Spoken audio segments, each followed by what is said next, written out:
A Joey D. That guy. A Joey D. That guy. A Joey D. That guy.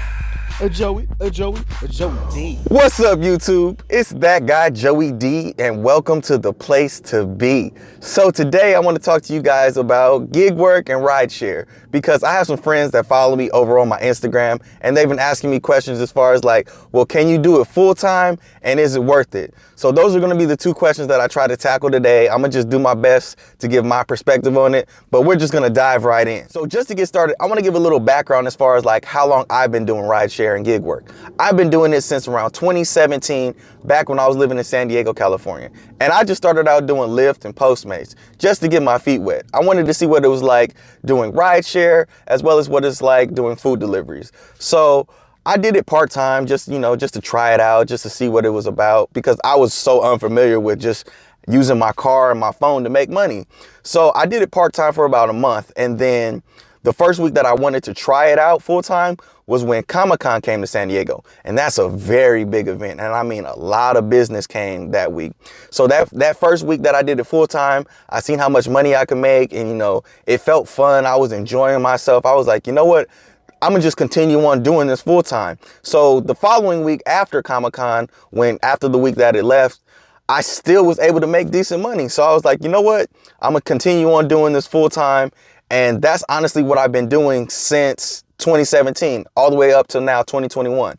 However, I did add Uber, DoorDash, as well as Instacart to my portfolio of GigWork and Rideshare. And I would say recently, due to the pandemic, DoorDash has been my number one moneymaker for sure. However, I know that things are about to open up pretty soon. So I recently hopped back on Lyft and Uber.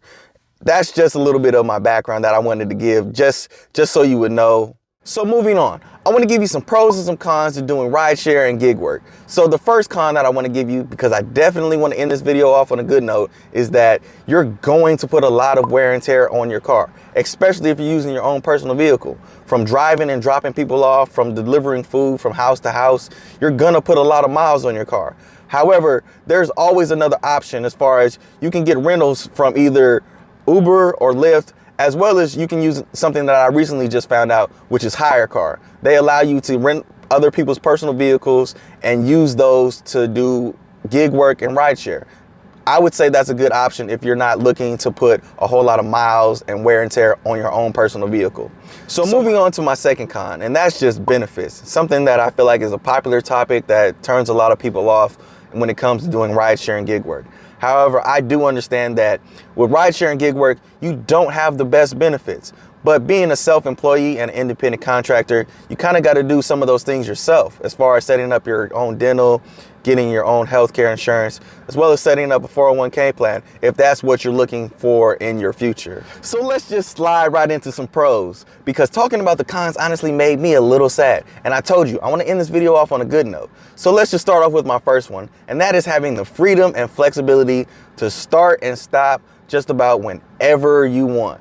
Except on DoorDash, because you have to be a top dasher in order to, have that privilege.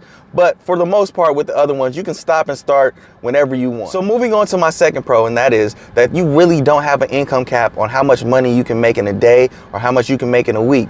So for instance, if you have a goal of, I want to make $200 a day, but I want to make $1,000 a week, you can set that goal and you can reach that goal, because there's nothing really stopping you other than yourself. It really comes down to mentality as well as the motivation to get out there just about every day or however you set your schedule. So to follow up with my pros, you really don't have to accept every order or every ride that comes to you. That is something that you have the power of saying no.